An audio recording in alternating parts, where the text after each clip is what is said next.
मृत्यु एक ऐसी सच्चाई जिससे कोई बच नहीं सकता। हर जीवित प्राणी के जीवन का अंतिम अध्याय।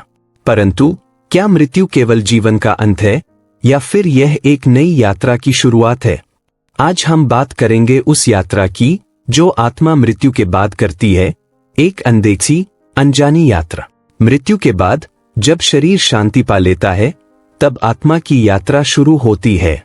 यह वह क्षण है जब आत्मा शरीर को त्याग कर किसी दूसरी दुनिया की ओर अग्रसर होती है। एक ऐसी दुनिया जहां कोई शारीरिक बंधन नहीं, कोई दुख या दर्द नहीं, सिर्फ शुद्ध अस्तित्व। कई संस्कृतियों और धर्मों में आत्मा की इस यात्रा का वर्णन मिलता है।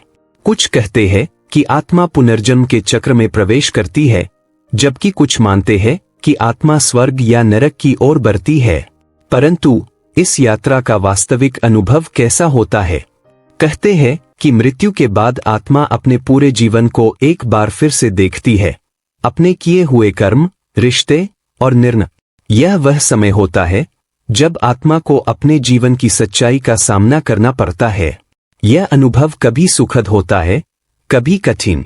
इस यात्रा में आत्मा उस अंतिम रोशनी की ओर बढ़ती है जिसे कई लोग प्रकाश का द्वार कहते हैं।